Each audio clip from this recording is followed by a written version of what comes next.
Am I recording? It's so hard to tell with this thing. I'm using the craptastic Nikon Coolpix, I think they call it. It's really a lousy camera, but it's what I've got. Anyway, my latest project. This was a manually powered grinding stone that my grandfather had. I don't know rightly where he got it, but I remember as a kid seeing it set up on a bench or a little stand that had a little stool on it, and you could turn it with your feet and then sharpen your pocket knife with it.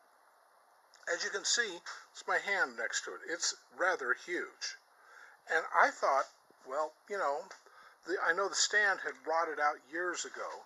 The stone here was still here, and so was the spokes. Well, I took a grinder and I buffed down these things, but it seems pretty obvious to me that these were made by a blacksmith, not machined, because neither one of these, I've measured both. These are not square, they're rectangular, and this does not match the one on the other side at all. Well, my idea was pretty simple. If I were to take a pulley and put on this like this, and then hook it to that motor, I could basically have a huge powered grindstone.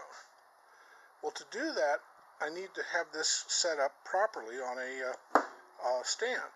Well, on the old stand that used to exist, these are the brackets that used to hold the thing on. Now you notice it doesn't have any kind of bearings in it. This is the bearing. This is a beat piece of sheet metal that fit in here, fit on this thing, and tons of lube and stuff was squirted in there just to keep the thing turning right.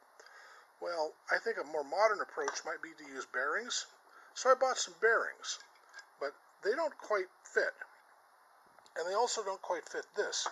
And as you can see, this one, I've got a bearing in it, but the bearing is not flush or squared to the hole, which is not round, nor is this one round. And this one, it won't fit at all.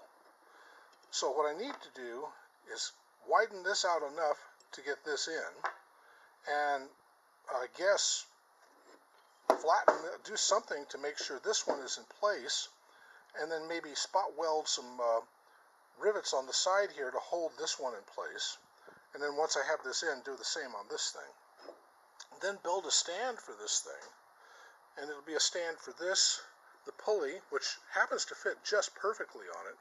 It's a pulley I got years ago from Grizzly for that lathe over there, but it should work just fine for this.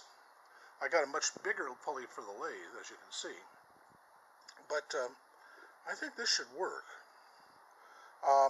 Anyway, this is just a quarter horse motor over there, so that should be sufficient to turn this thing and not turn it too fast. But we'll see. If necessary, I can put a different pulley on it or make some kind of an arrangement for a gearbox. But this is my new project, and what I'm thinking is grind these. These are square or rectangular. I'm thinking of grinding the corners off of these and making them rounded enough that this will fit on it. So just right on the front here. And that should, you know, if I have these properly set up in here and packed in grease, that should do it. Then I've got to build the frame and mount the motor. One step at a time.